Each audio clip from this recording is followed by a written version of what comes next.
I get angered by the Epstein stuff and people going, Epstein. Look at what they had in the UK and no one knows about it. You have like the Rochdale grooming gangs. We're not heard from one from London. And the reason they don't have any, because, listen, I've got a job for you. But you can't tell anyone. It's covert.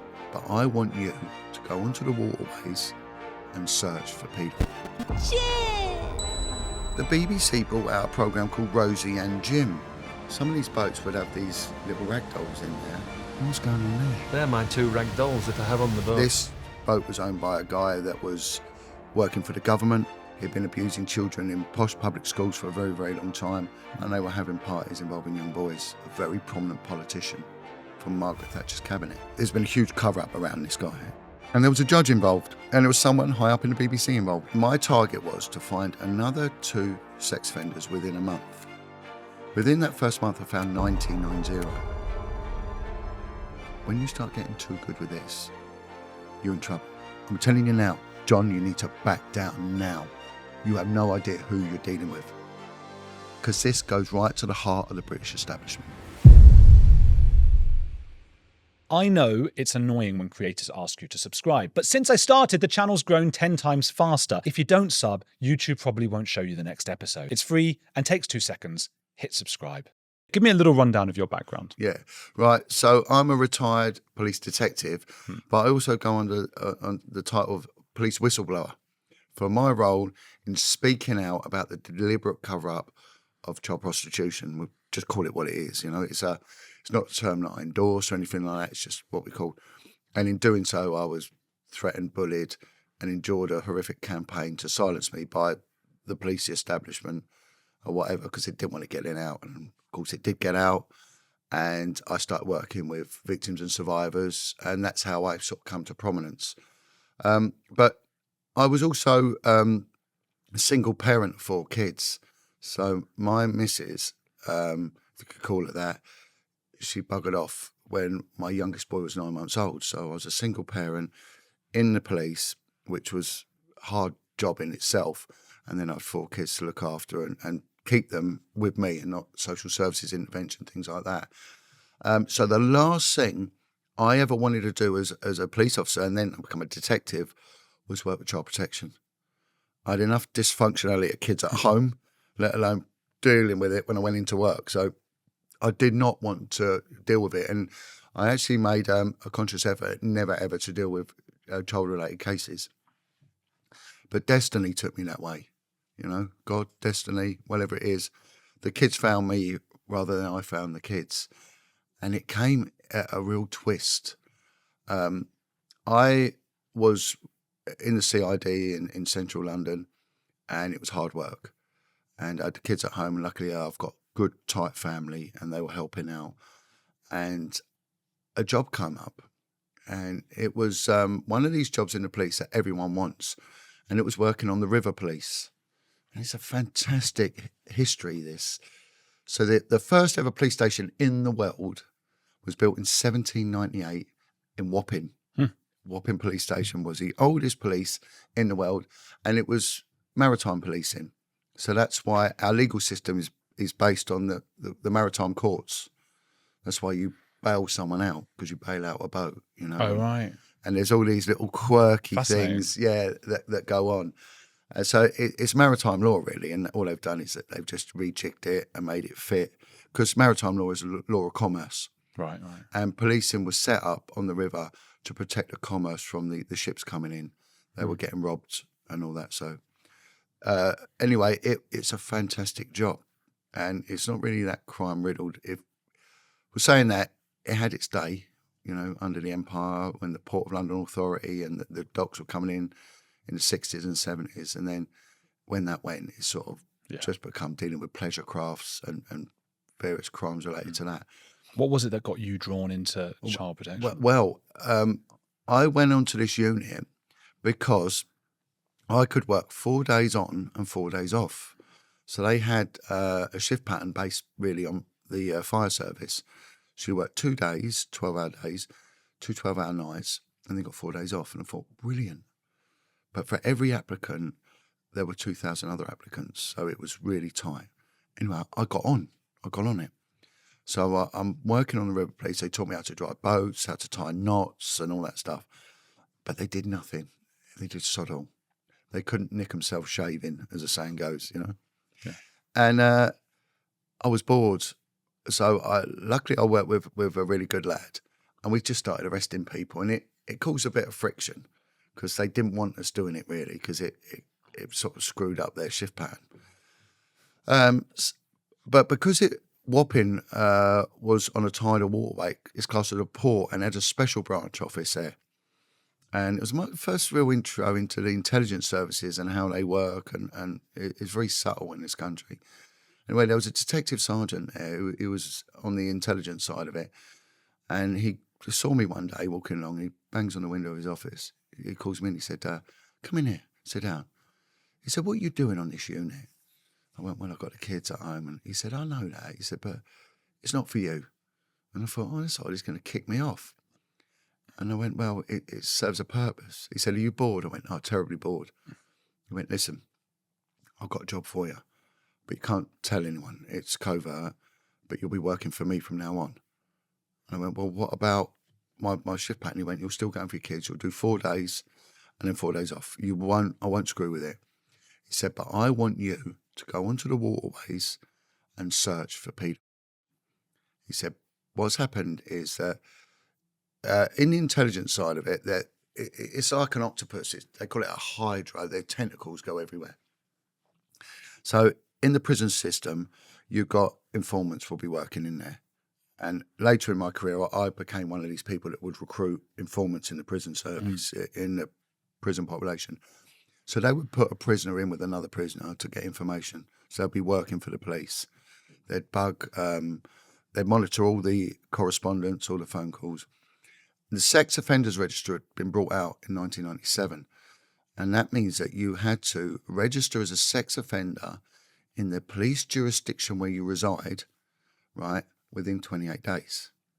If you move, you get then another 28 days, but then the clock starts again and you've got to...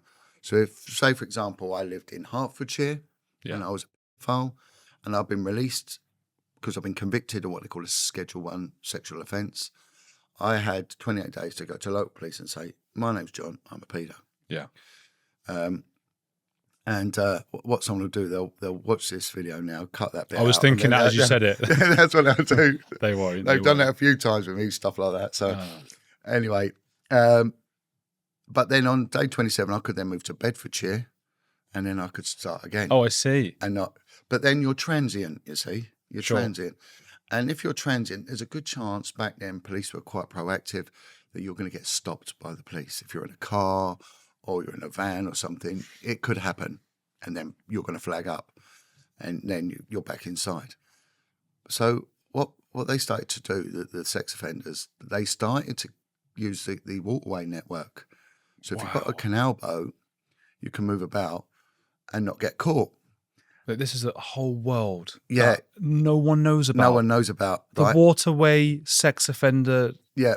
Wow. See, I got the law changed. So in my career, I've had the law changed 3 times. And they said, "Look, get out there and I'll explain a little bit more about that. We've heard that there's 2 files in London that are living on canal boats. Your job is to, however you want to do it, you just do it. Whatever you need, the Scotland Yard's paedophile unit will cover it." So I said, I was rubbish at paperwork. So they said, "Well, what do you want?" I said, "Can I have a secretary?" So they went, "Yeah." So they gave me my own secretary, who was brilliant. She did all my paperwork for me, everything. And I said, "Can I have a push bike?" So they went, "Yeah." They gave me a push bike. And I decided to patrol the waterways of London. And my target was to find another 2 sex offenders within a month. Within that first month, I found 90. Wait, say that again. 90 in a month. Oh, 90. Yeah. 90. My target was 2. Find 2 in a month. I found 90. Whoa. And they were concentrated in clusters. And I couldn't work out why. A guy had written a book about sex offenders and their transient nature. And he was based in Cambridgeshire, and he was a policeman, and I went to see him. And I said, "Why has Cambridge got so many pedophiles, especially Peterborough?" And he went, do you have any understanding of geographical profiling? I went, no. He said, well, look into it and come back and see me. So I went and read a book on geographical profiling, and it's all to do with patterns that we do as human beings. There's always more than one reason, but the geographical side, as well as the emotional side of a sex offender, which I'll cover in a minute because it's quite important. I'll cover that. And Peterborough is exactly 4 hours from Dover, and that might mean nothing. But the A1 is an ancient sort of road, you know, the old Roman arterial routes. And the A1 is the gateway to the north. So any commercial vehicle coming from Dover has to stop within 4 hours, right?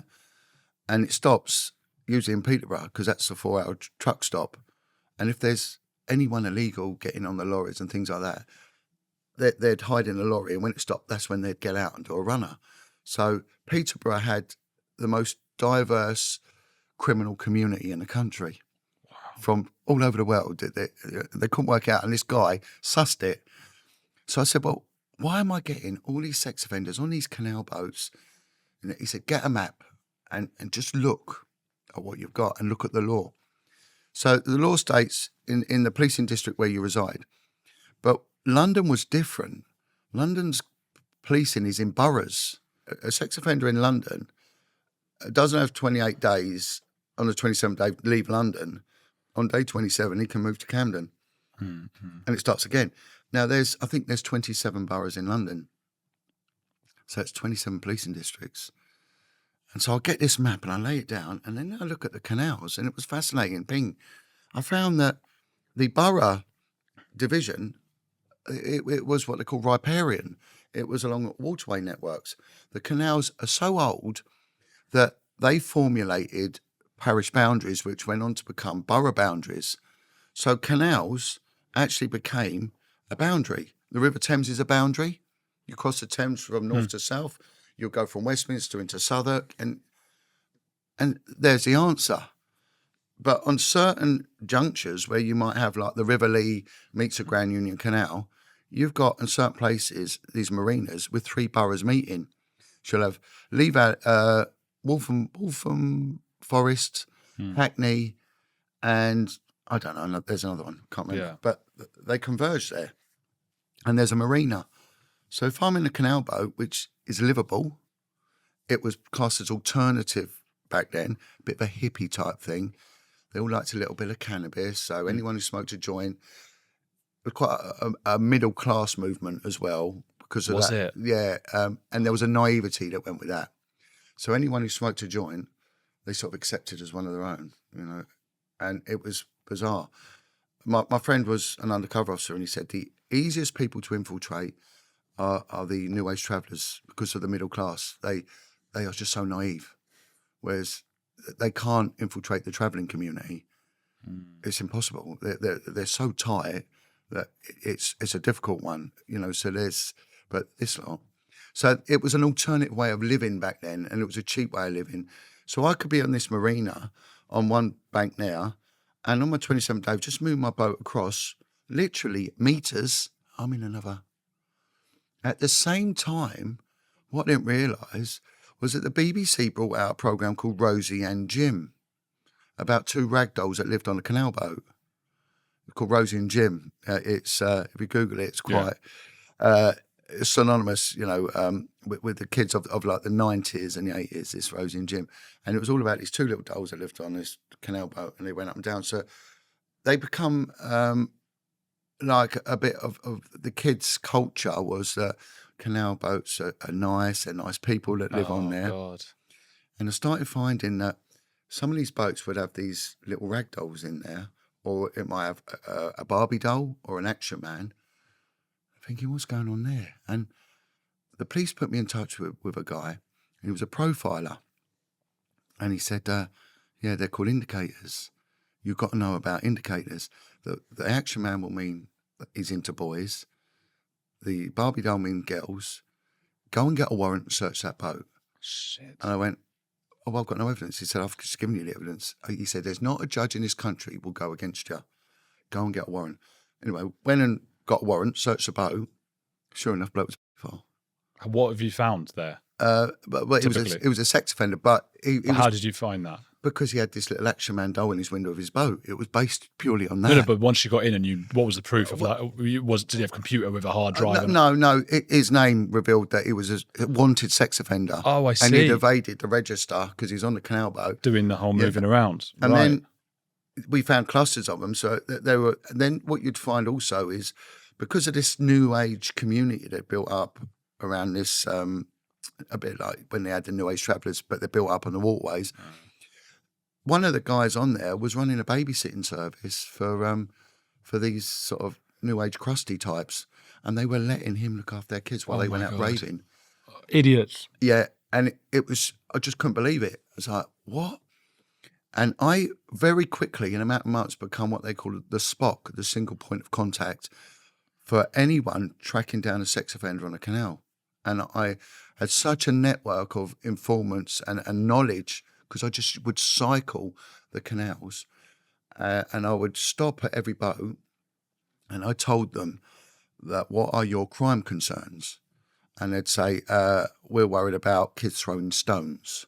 So that was what the boating community were worried about. Their main thing, kids threw stones at them or nicked their push bike. So I said, right, okay, well, I'll deal with that.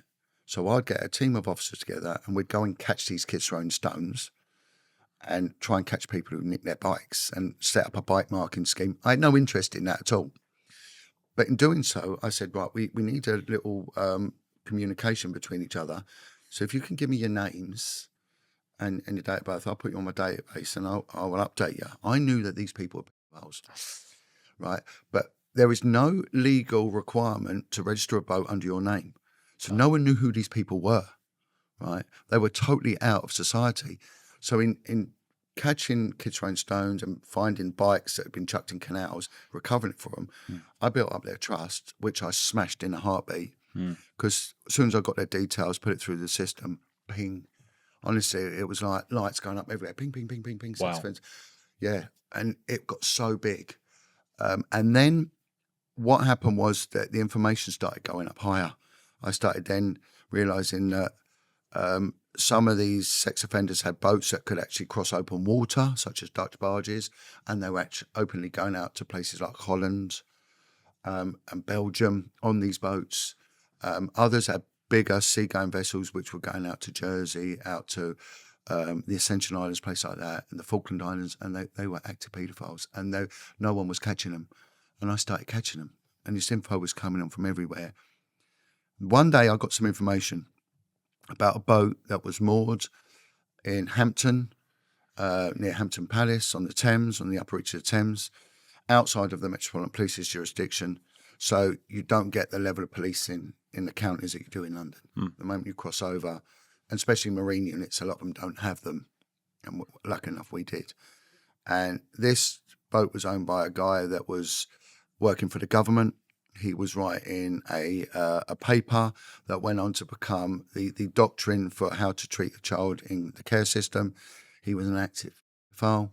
He'd been abusing children in these posh public schools for a very, very long time. He was involved with a politician, and they were having parties involving young boys.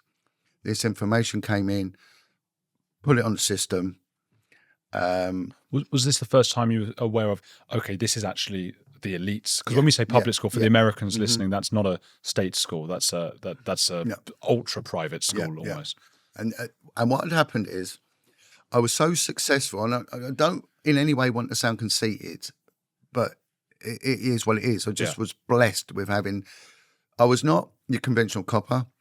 I was always scruffy. A bit of advice someone ever gave me is, it's a wise man that plays a fool. Yeah. I would always act stupid.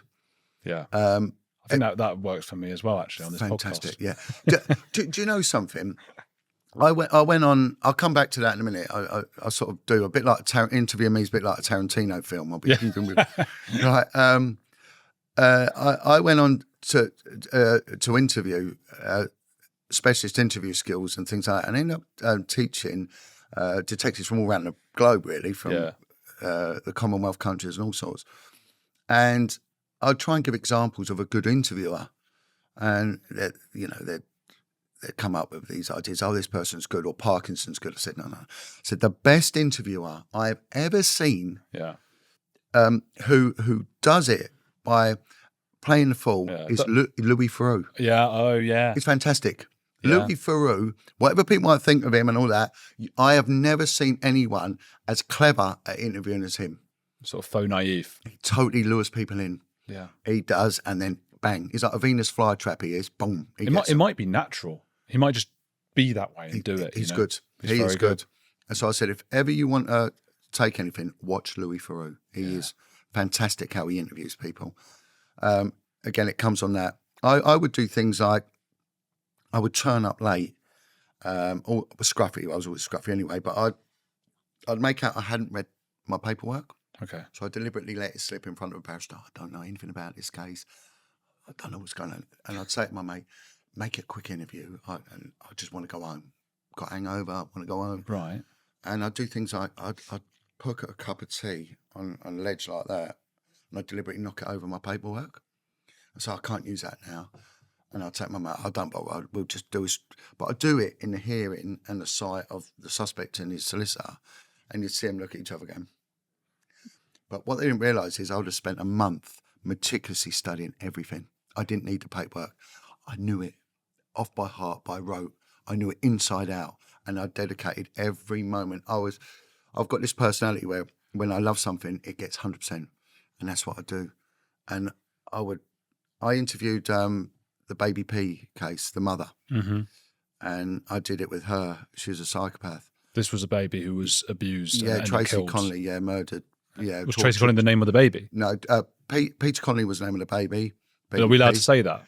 Yeah. It's out there. He's dead, deceased, and all that. Yeah, the mother's Tracy. It's out there anyway.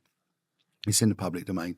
But at the time, it was a confidential inquiry, so it wasn't. But the mother had fooled the whole system because she was manipulative and aggressive, and just a liar, an inherent liar.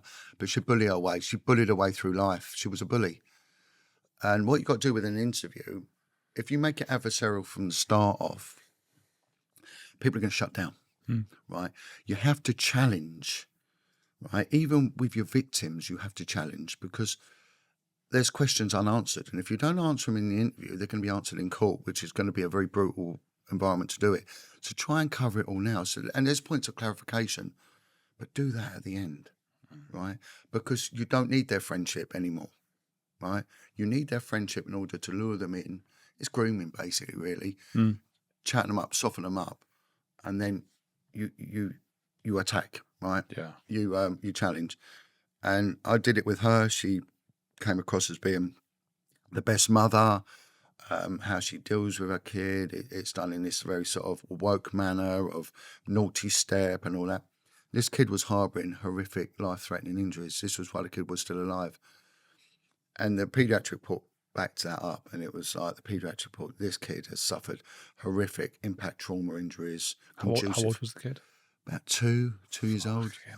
Had a broken back. They were doing horrific things like she would time how long it took for her boyfriend to hold the boy out like that by his ears while a dog was jumping up and biting it. And the kid was just in pain and terrified, and they'd time it.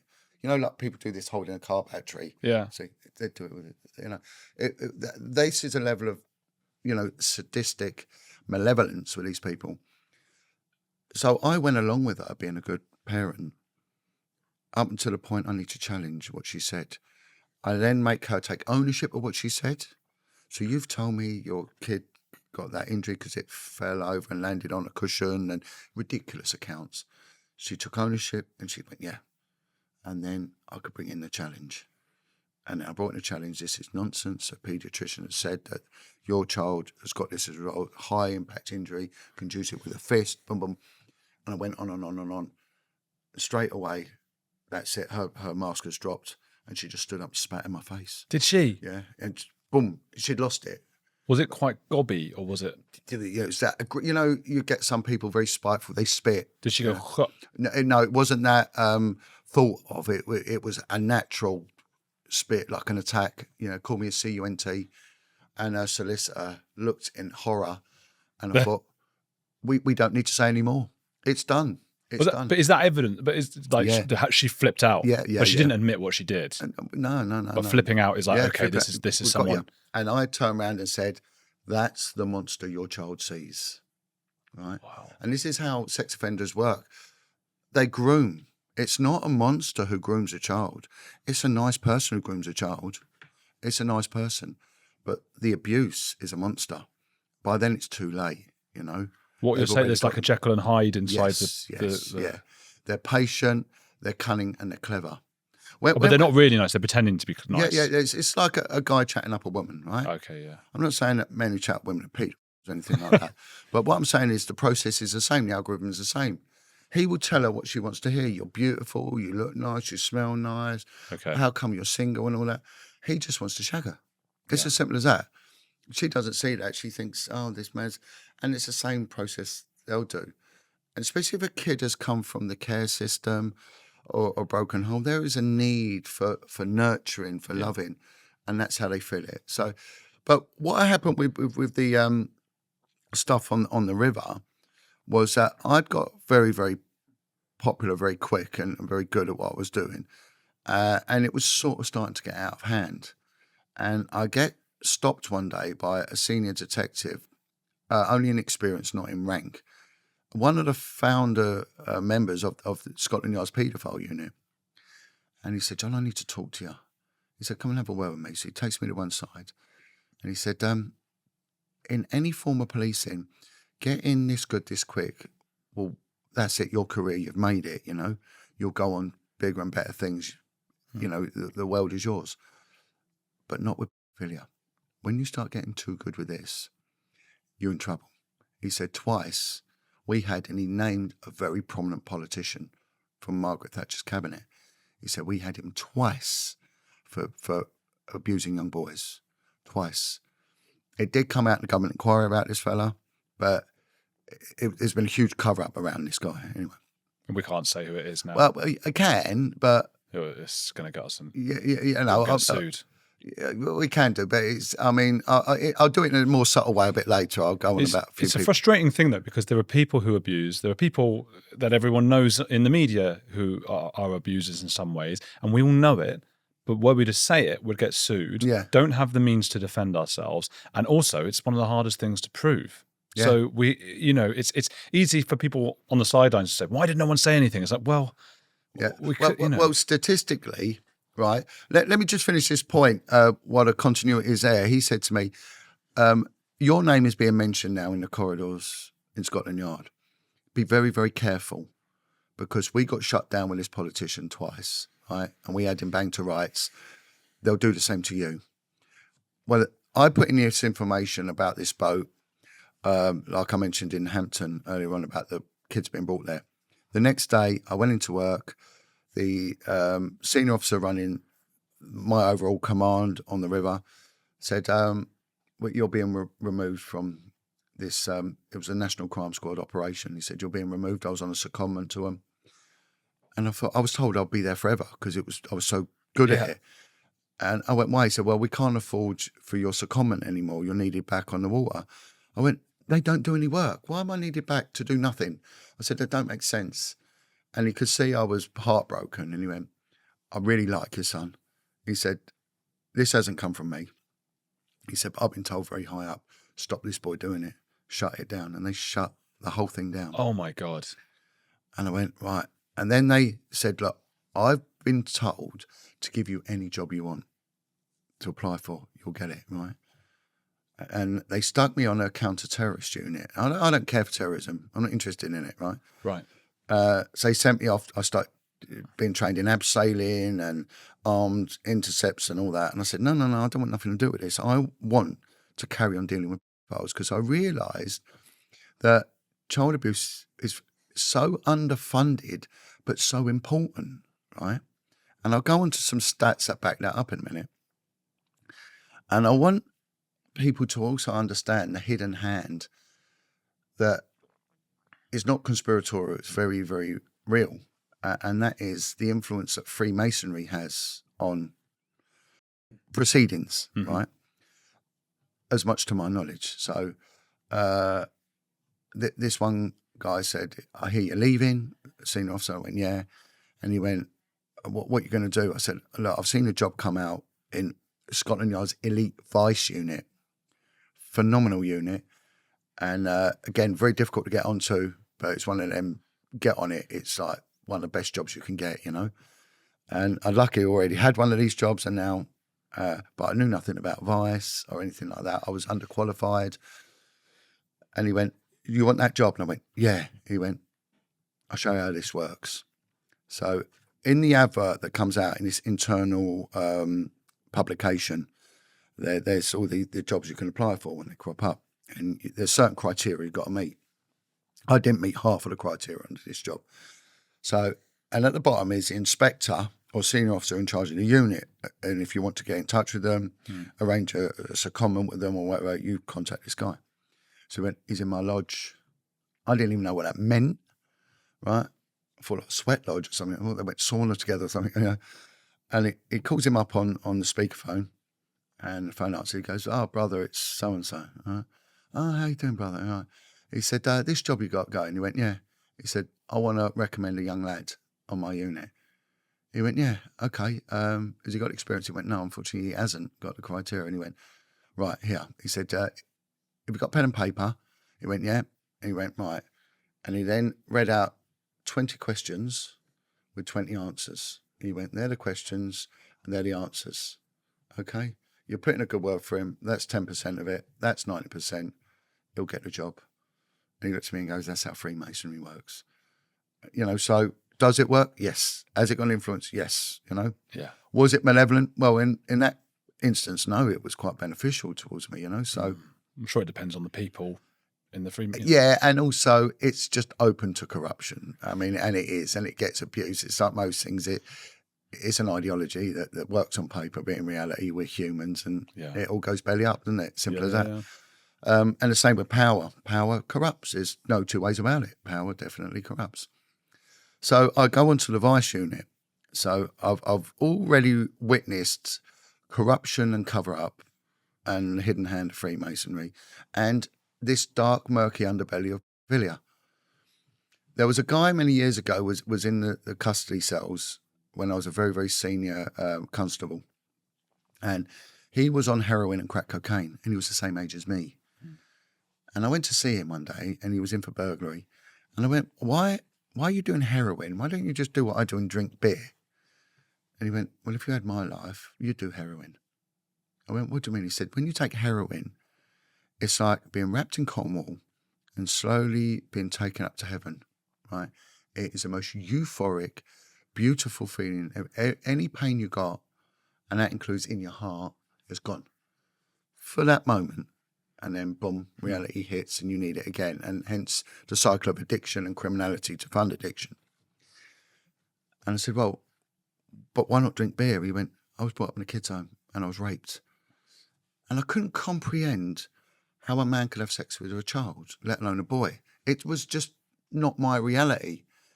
And I didn't realise that a lot of the people coming in through the custody door that were in for offences of violence and drug addiction had actually come from that environment. It was only years later when I become a bit of an expert on this, self-proclaimed or whatever, that, you know, and having worked with experts in that field and profiles and everything else, and start working with the prison community, that 80% of young men in our prison systems come from abused backgrounds, 80%.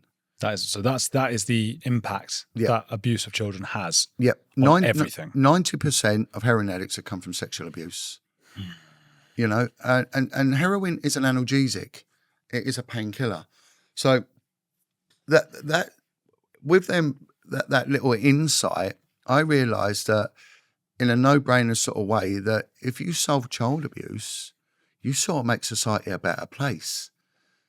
And then I realised that fraud teams, the flying squad and things to do with banking and finance were absolutely massively overstaffed. They had hardly any work, right, compared to what a child abuse detective had. And they had phenomenal amounts of funding. You know, they all had hire cars they took home with a petrol car. When I went on to child abuse, we had one car between 20 of us. I used to get the bus. I used to take prisoners back to the Nick on the bus sometimes. No. Yeah, I got a complaint once because one of them, I made him top up his Oyster card.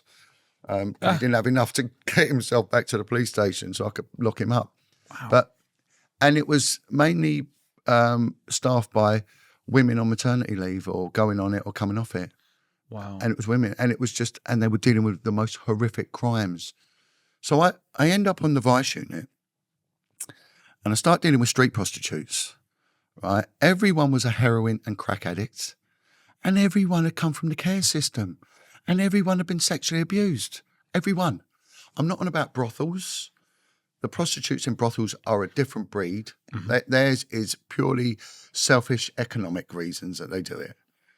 And when you used to raid them, some of these girls, they would tell their husbands that they were hairdressers and things like that. Their husbands had no idea. And it made me sick to my, I'm thinking, you spiteful, selfish people that you'd make it just for money, big, good, untaxable money. But the girls on the street, they were in a world of trouble. It was survival. They all had HIV, AIDS. They all had contagious tuberculosis, something which had sort of gone away after the war. Wow. And a lot of them had hepatitis C and scabies. And I thought, we're just persecuting them, really. Whatever we do, they're going to be back there. So I started using them as informants. And no one was doing it, so I did. I read once about Ian Fleming. Yeah, James Bond writer. Well, that's what he had, the Whore Squad. And he got all his information from prostitutes. And he would actually parachute prostitutes behind enemy lines. They would use sexual coercion to get information. And they were one of the most successful covert intelligence assets during the war. What a clever man. And they call him the Whore Squad. That's incredible. My mind's going, okay, what can I get prostitutes to do for me? Not sexual things, but get them out working. Get some guests for the podcast. Yeah, so, but I sort of flipped it round. And one of them one day said, John, look, we were all abused as kids, and a lot of us are against it, but there are some girls who actually are pimping out their own kids. Oh, my God. And because they're vulnerable. And said, look, if you turn up at 2:00, because you lot all go home at 2:00, we know your pattern, and we know you don't work Sundays. So if you turn up at 2:00 on a Thursday, wait there, a little girl will be in them bushes, and she gets picked up by men. They're paying a lot of money for her. I went, okay, so I waited, right? All the others went home, I stayed on. And sure enough, this little girl turns up. Your heart must be in your chest. Think, what? So got her, threw her in the car. To say she was that big might have been an understatement. She was tiny. Yeah. She had AIDS. She was a kid. Christ. And I mean a kid, 13, that age.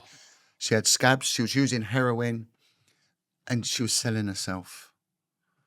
And I took her in, not as a suspect, as a victim, and I put her in the car, and I called up my control and said, look, I'm bringing this girl in. And they went, no, get rid of her, throw her out. And I went, why? And they went, she's got scabies. She's going to infect the car, and we're going to have to get it deep cleaned. Who's going to pay for that? You? Kick her out. That was the Metropolitan Police's attitude. Oh. So when we have all these grooming gangs, right? Yeah. It's been going on. The Kashmiri Pakistanis have not got the monopoly on this. Yeah. This has been going on a long, long time. Absolutely. And I'm going to do a higher rate, though. It's a higher rate among them. Yeah, I think you're going to get clusters. Yeah. You know, but I mean, what happened was, and I get a call, and it's to go to a kids' home in Cambridge. Yeah. And they said, look, there's a little girl there. She keeps mouthing off that she's being pimped out. She's talking a load of BS.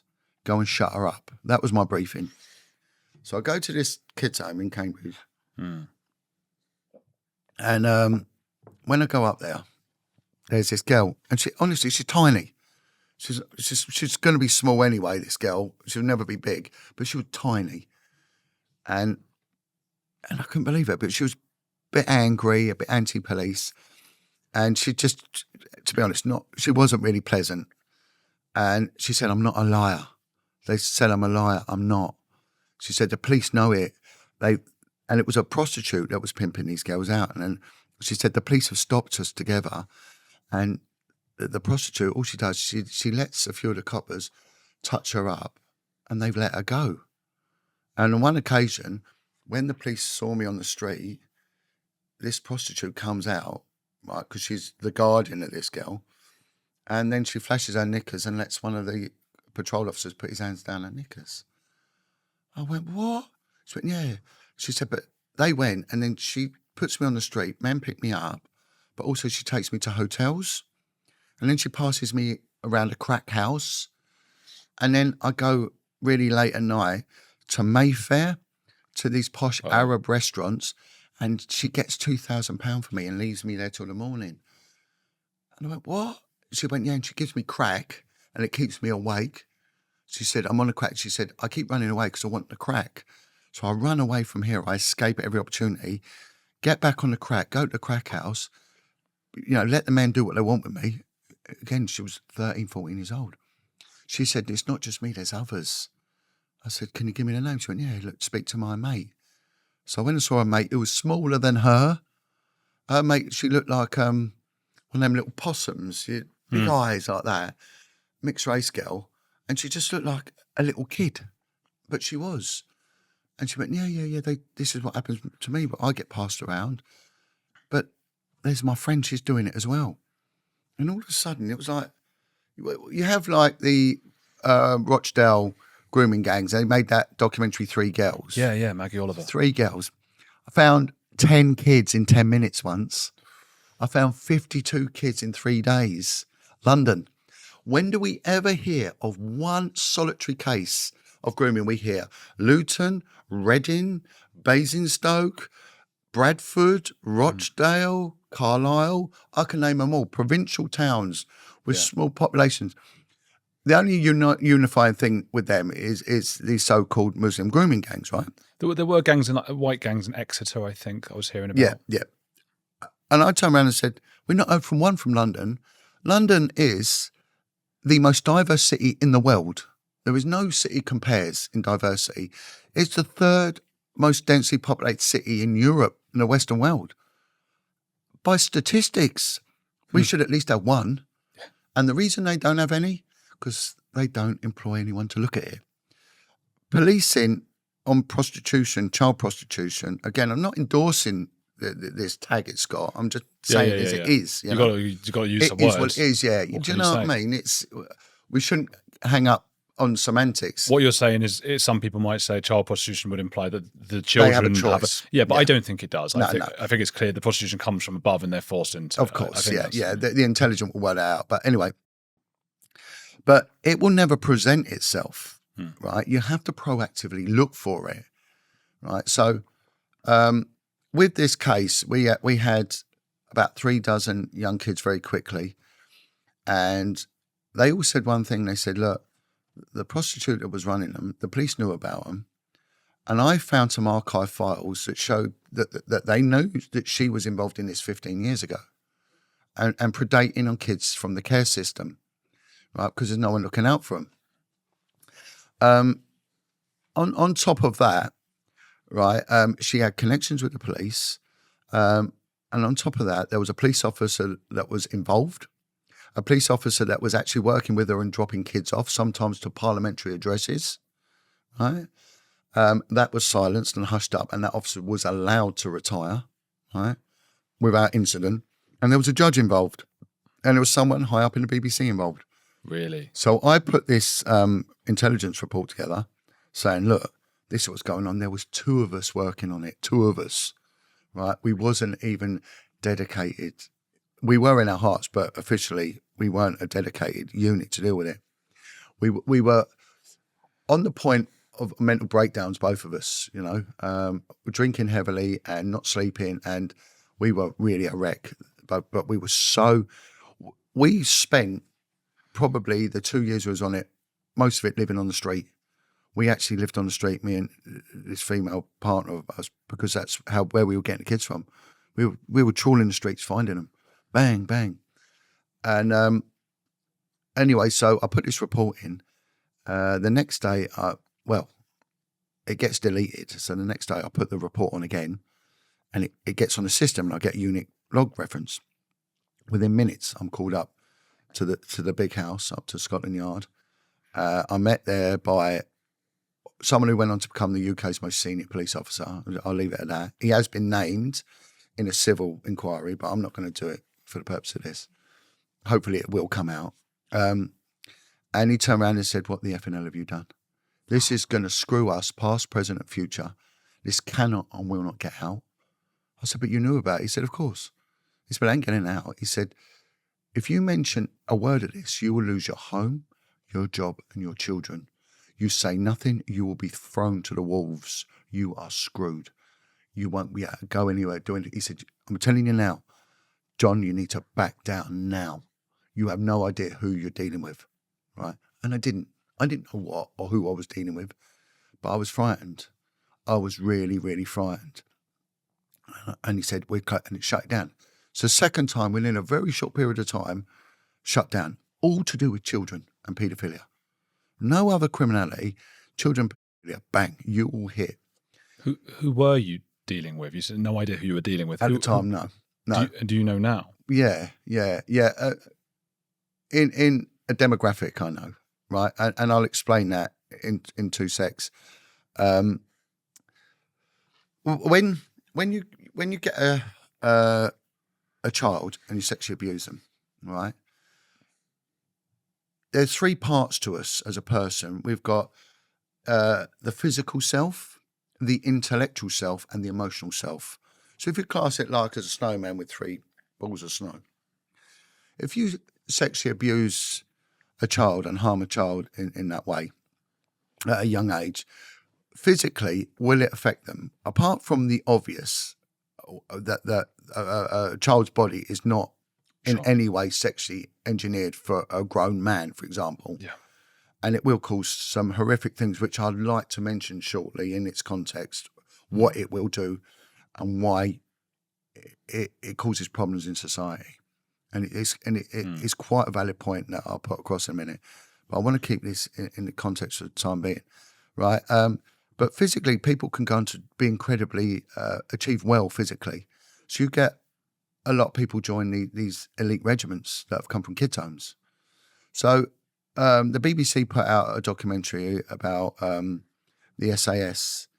They interviewed 5 SAS soldiers. 3 of them have been sexually abused in care homes out of the 5.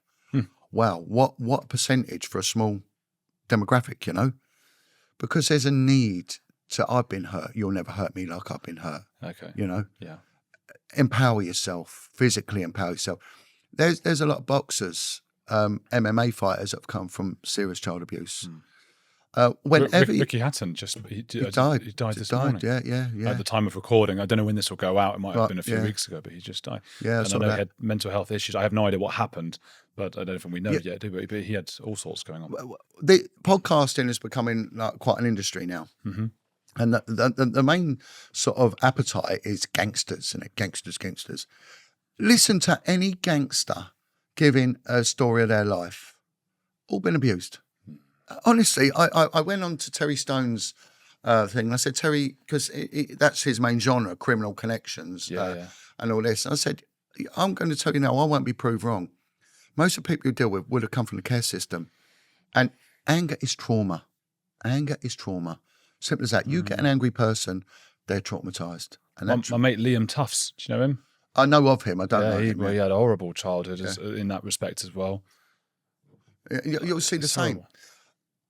And again, like intellectually, people will cheat. They will overachieve. So you've got this weird thing with CEOs. There's more of a degree of psychopathy within CEOs, and you know they've achieved incredibly well intellectually, and that Gordon Gekko type, mentality, because that will stem from pain.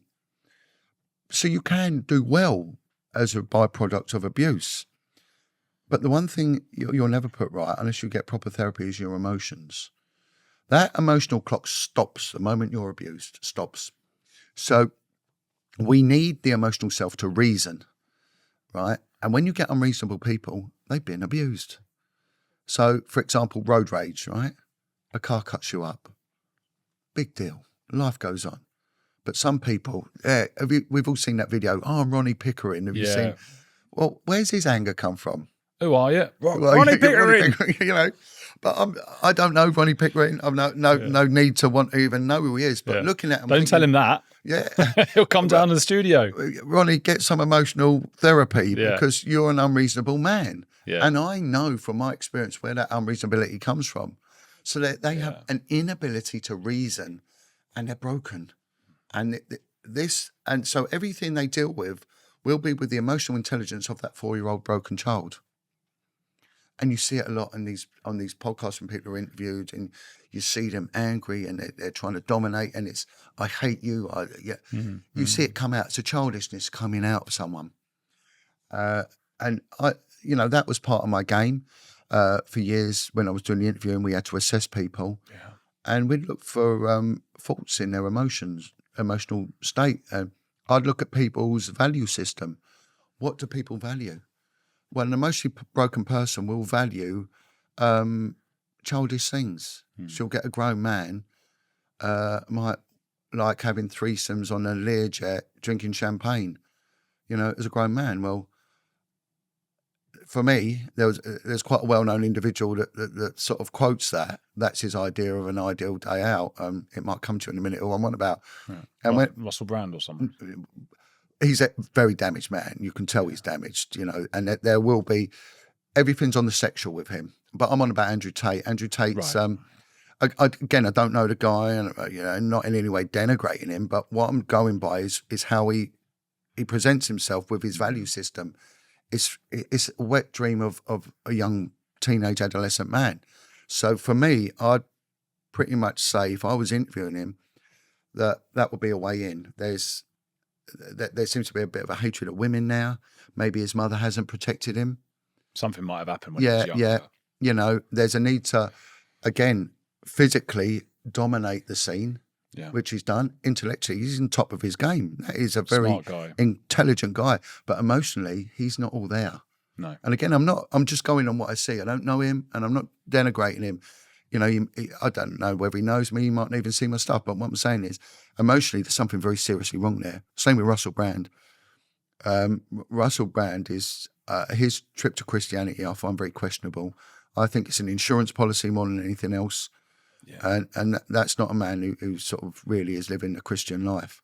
It was very convenient, wasn't it? Very convenient. Because he's moved to the one group who will defend him against any potential allegations. Yeah. Not that we don't know the inside info, but I agree with you. But so what happened with this? It was shut down, and then I was moved again, and then I was moved on to child protection, and this is where I found 10 kids in 10 minutes just by ringing up care homes. Yeah. How many kids have you got? We got 5, for example. How many of them do you lose at the weekend? And I'll say, well, 3 of them will be picked up the top of the road by a car. And again, that's a grooming gang doing it. And one kid's home had 6 kids, and they lost 5 every single Thursday. And no one's asking questions. No. So statistically, the National Crime Agency brings out this, and also the NSPCC bring out these stats of missing kids. Yeah. Every time a kid absconds from a care home, it's classed as a missing person, but they all return. So when you get like the David Icke sort of millions of kids go missing every year, and yes, but what he's not telling you is 99.9% reoccurring, they come back again. And the reason they go missing is because they're being caught up in the sex industry. And the system is not protecting them. It's allowing it to go on. And the care homes, actually, it does them a favour because these kids can be a nuisance. So if a kid goes missing on Thursday, they get respite till Tuesday when a kid reappears. Usually, and they're getting £2,000 per week per child. So if you bought a Victorian house, you convert every room into a resident for a kid. You go to the local authority. This is what I've got. They'll provide a member of 24-hour sort of concierge staff, really, and you're going to get £2,000 per kid. I mean, you're getting 40 to 50 grand a month. Did you ever hear about that Berlin issue in the 80s in Berlin? They decided to go rounding up sort of homeless children, right, and deliberately put them with known sex offenders, like adult child sex offenders, no one knows why and how that was allowed to happen. But obviously they were all abused. Well, it's like that guy Kinsey. That's not Kinsey, though. It was a similar name. Yeah, but I mean, Kinsey. That's sort of the movie Kinsey. I mean, Kinsey was a man who got paid to do studies into sexual touching of children, and he would encourage fathers to sexually touch their daughters. It's that kind of thinking, yeah. But see, this is my issue with the grooming gang narrative. It's a real and dangerous problem. But while we're looking at that, we're not looking at what the majority of it is. 80% of kids who get sexually abused get abused in the home. Yeah. There is one thing that will cause a child 30 times more likely, right, to be sexually abused. Do you know what that is? Bit of lateral thinking going on with this. I'm thinking actually about the suspense in waiting for you to know is quite. Yeah. Well, it is. It's the presence of a step parent. Oh, and in America, they say it's 100 times. In the UK, it's 30 times. So the presence of a step parent will put that child 30 times more at risk of being sexually abused in the home. Is it a stepfather? Majority of the time, because the majority of paedophiles, 90% of them, are men. However, women they do abuse, but women do it with a spite that men don't have. And women do it also for a need for adoration. It's like, you will respect me, you will. And they do very spiteful things to kids. I just watched that documentary on Netflix of the mum who was sending horrible messages to her daughter from a fake number. Oh, right, going, okay. Go kill yourself. Right, yeah. You're a piece of shit and all that. And then cuddling and going, oh, who is it? Who's doing it? Yeah. It's weird. It's the Munchausen type. Yeah, that's it. Bloody thing, women. Yeah, what they like, yeah. But yeah. So that's a stat. And then, of course, you had the ecclesiastical institutions, which were prevalent. We've got one up the road here, St. Vincent's, the Catholic one, where a lot of children were abused. This has all come out in the National Inquiry. It's not anything that's... And so when we look at that and the prevalence of it, if we don't look at, we're doing an injustice to the victims and survivors, which are the majority of the victims and survivors in this country have come from these backgrounds. So I've dealt with Albanians that pimped out kids, Lithuanians, Jamaicans, women. I've dealt with as much diversity as our capital city represents. Yeah. But when you're going about the Berlin thing there, Andrew, that's interesting because there was a kids' home in South London called Shirley Oaks.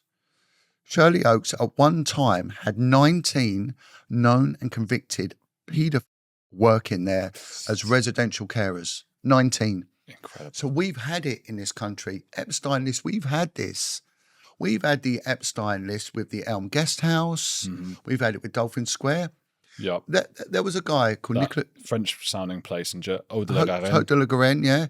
I mean, that's a really interesting one. But look, when we go into cover-ups, criminality, where policing are concerned, it's usually a reserve of the lower and working classes, right? So this is a nice area. You don't tend to get a lot of street crime. But if you go further down the hill into the more slummy areas, you're going to get street crime. And that's just how it is. That's how it's always been. It's not a snobby thing. It's a factual thing.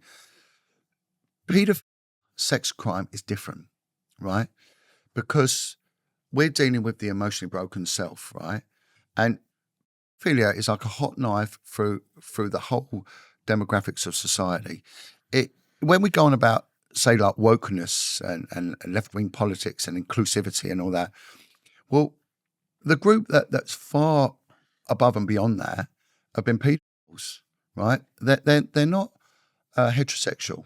They're not bisexual. They're not homosexual. They're what they call trisexual. They'll try anything. Oh. They don't care what colour, what creed, what anything a kid is, right? They might have a liking, a specific that they want, but if they don't get it, it don't bother them. Savile was an example, did boys as well as girls, right? And this is where you will get that crossover with sexual offending with pedophilia. They'll do anything, right? And the people who do it, they're not working class, they're not lower class, they're not middle class, they're not upper class, they're of all classes. I see. There's a guy called Robert Montague, and he's written a book about his surviving abuse. And his father was Lord Montague of Bewley, right. who was a member of Winston Churchill's cabinet. And Robert goes on to say that he was abused by 9 members of Churchill's cabinet. He went to Eton, where he was further abused, both by the teaching staff and pupils under what's termed the system. Oh, yeah. Christopher Hitchens was part of all that. Yeah, loads of them were. And he said the fagging system in Eton of the day was nothing more than a boy racket. So you've got young children divested from a matriarchal environment at very, very early age. They're put into these all-male environments, sort of devoid of that comfort of a mother and everything else. Discipline is harsh, which usually involves caning of bare bottoms. The system deputizes it from the teaching staff down to other children, so that we're getting the older boys in charge of the younger boys. And of course, you imagine giving someone of a young age, giving them power. We see this with child soldiers. They're ruthless. Yeah. Right? Also, it would have been done to them. And then there will be a thing called testosterone.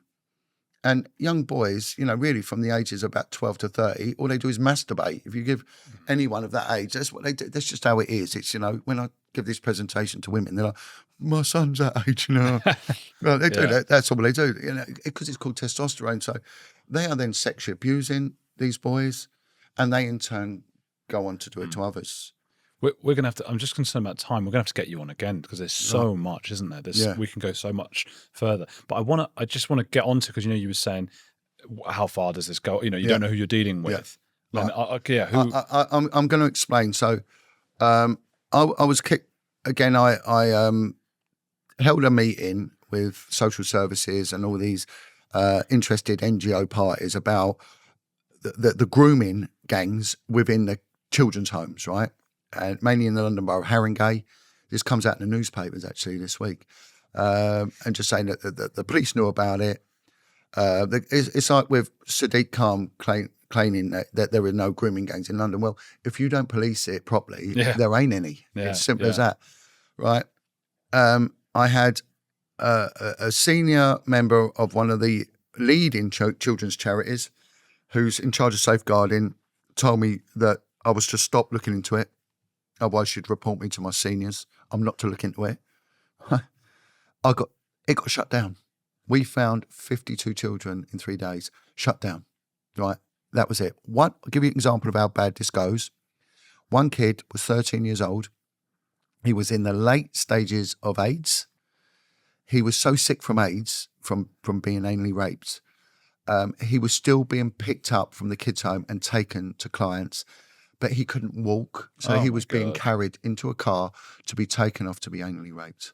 And who are these clients? Well, they'll be as varied as those. Who are they going through? I mean, I just don't. There's people will pay, and they will come from every swathe of society. So, like we go on about the Shirley Oaks Kids Home, in which kids there were abused. The conspiracy of silence is this. With these institutions, they get other kids to abuse other kids. Yeah. So all of a sudden, a victim is now in their mind a rapist because they've done it to other kids. So this is how you deal with it. It's a very twisted logic, and of course, it causes turmoil, mental health, and then suicide. If you was to approach someone about to commit suicide and actually say, really, what is going on, that they will tell you, my childhood. So I was moved away from that unit after that meeting, and what turned me, and bringing back to your question, who are those involved, was the case that I had running through the court involving the 36 young girls was scaled down to 2 girls. Both of them girls died mysteriously from drug overdoses. Right, they would have blown the lid on everything. Right, they both died, and it really hit me, and I'm thinking, it can't just be me. I've got kids out. I'm worried that they'll put my kids in care homes. They'll get sexually abused. So it caused my silence until someone really, I think, was a gift from God, and that's St. Jimmy Savile appeared on the scene, right? And he died, and then posthumously they turned around and said this was the biggest trafficker of kids we've ever known. As evil as he was, it actually opened these things up, because all of a sudden victims flooded in. The BBC, Janet Smith tried to cover it up, couldn't. That the more they pushed it under, the bigger and bigger it got. And what happened was then people started speaking out. And one of the people who spoke out was a guy called Lenny Harper. And Lenny Harper was the commanding officer for the states of Jersey. And he'd gone to look into an inquiry into a children's home called Haute de la Garenne, in which children, it's the first time we really heard about it at the time, were taken from the mainland to an island. You see a prevalence of abuse in islands. The Ascension Islands had a huge one. The Falkland Islands police got dissolved a few years ago. None of it ever come out in the press. They were ringing up retired abuse detectives to go out there because it was a huge child abuse scandal was going on. Always on islands. Can't go anywhere. And you've got an incestuous environment and everything else. Kids were taken to Haute de la Garenne. They were put into a basement area. The kids that survived this, they said, posh white man, usually, and they always say things, they smelt tobacco and stuff like that, would have sex with them. Some kids were chained up and whipped and beaten, tortured, and there was other reports that kids were used in these bizarre rituals like devil worship, and they were killed in a bath. And the victims were saying to the police, if you go in the basement, you'll find these things. When it was coming out, they flooded the basement with sewage, right? They diverted the sewer pipe, filled up with shite. Jersey has got the feudal system. It's really weird. They've got a thing called the honorary police of the Channel Islands, right? And that means the landowners instantly get the right to police their people without any training or any warrant card. They're given a uniform and they have access to police radios and police cars with no training, called the honorary police. Well, it's a feudal system. It's alive and well. People can't believe this goes on. So when we're saying, you have no idea who you're dealing with, really, it's just the elites across the board. Well, what happened with Haute de la Garenne? Lenny Harper pumped out the thing. He took an anthropologist and archaeologist. They found bone of kids, right? Skull and all sorts. They found blood on the wall. They found manacles. Everything the kids said was happening. And of course, it then brings it into, there was a ritualistic abuse side of this going on that was covered up. Wealthy people involved. Lenny Harper was then silenced with the loss of his home, his job, and his grandchildren. Well, I was threatened with the loss of my home, my job, and my children. If ever I mention, senior said to me, you will lose your home, your job, and your children. If ever you mention it, right? And I sat there and thought, this guy's gone through what I've gone through. So I contacted him and he said, come and see me. So I went up to Scotland to meet Lenny. And what he went through was exactly the same as what I went through. Then a guy called Mike Veal, who was a chief constable of Wiltshire, put out an operation called Operation Conifer, looking in and appealing for victims and survivors of Ted Heath, our former Prime Minister. He was inundated. There was something like 30 credible victims of rape, child rape, mainly men, boys, but also allegations of Satanism. And he actually mentions it on a Sky interview. Mike Veal was threatened in exactly the same way as me, and he was a chief constable. So it goes beyond it. So they've all become Maggie Oliver, of course, we know about. But why don't we know more about Lenny? Why don't we know more about me? I'm not saying it's about me and London. Sure. It's convenient to concentrate all on one little area. It's convenient. It's not showing the bigger picture. And the bigger picture isn't minicab driving Kashmiris. The bigger picture is politicians. And look, I'm going to give an example how it works. But we're a bit over schedule. Right. We don't have too much time. Right, okay. I'll just give a snippet. It'll take 5 seconds. Right. The inquiry into the abuse cover-ups went to Scotland, and it was incredible what they found in Scotland, right? And in charge of the judiciary in Scotland was a guy called Nicholas Fairbairn, Lord Nicholas Fairbairn. He's dead now, and this came out. Nicholas Fairbairn was having an affair with a woman called Esther Ranson, who set up Childline. Nicholas Fairbairn was the advocate depute for Scotland. He was in charge of the Procurator Fiscal, the CPS of Scotland. He went to the elite Scottish Eton called Lorette College, where he suffered terrible abuse. He was abandoned by his mother. In this place he went, they would actually have a pit where they put boys in and urinate on them, as well as cane them, and put electric shock on them as well. It was part of the bizarre. He went on to become, maybe not as much as Savile, but there were many survivors accused him of rape. He was going into a kids' home called Forneath in Perthshire and raping young girls, right? He was in charge of the justice system for Scotland. He was named as a visitor along with Cyril Smith to Elm Guest House, where young boys were abused. So he was doing girls and boys, and he was in charge of the system. This shows you, this isn't a conspiracy. This is hard facts that came out in many inquiries. I get angered by the Epstein stuff, and people going, Epstein. Look at what they had in the UK, the ICSA inquiry, and no one knows about it. Or they think, I've heard about that. It involved our politicians. Lenny Harper said to me, be very careful, John, in speaking out, right? Because this goes right to the heart of the British establishment. And that is it. And look at Sir Peter Heyman, head of our intelligence services for MI6, right? Sex offender, right? It's sex remarkable. Offender. It's so scary as well. Where can people find out more? Because there's so much more to this. Where can they follow? Can they follow you? Yeah, just Jon Wedger. I mean, I'm there. I'm all over the place. It's socials. It's one of the things. Society's in stratas. Look, I went down to the Freedom March yesterday, and people come up and they give me a hug because they know me. You know, John, keep going, love you. I went to the Farmers March and no one knew me, right? So, there's a lot of people that know me.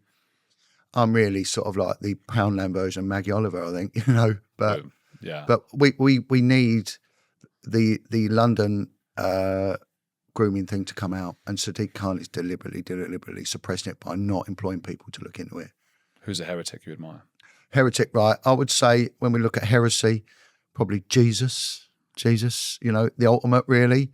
But I want to leave it with something, really. When I look at religious figures that have really sort of gone against everything and done good, we hear about all these heroes and everything else, but no one's ever heard of a man called Gennady Mokhanenko. No. Gennady Mokhanenko is an Orthodox, Russian Orthodox, priest from the Ukraine. Ukraine's been in trouble for a long time. It's not just recent years. Anyway, the Ukrainians have got a terrible history of violation against children's rights and things like that.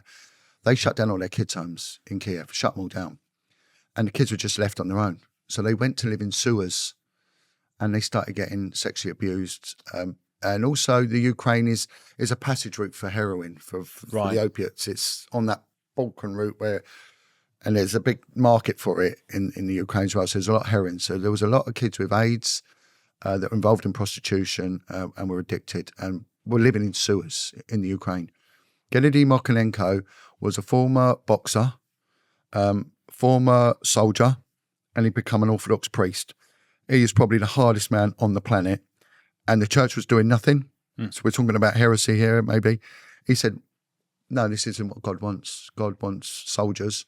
So he went out there, he went and abducted the kids, took them home, cleaned them up, got them into training, boxing, got them to then give details of who was selling them drugs and who was sexually abusing them.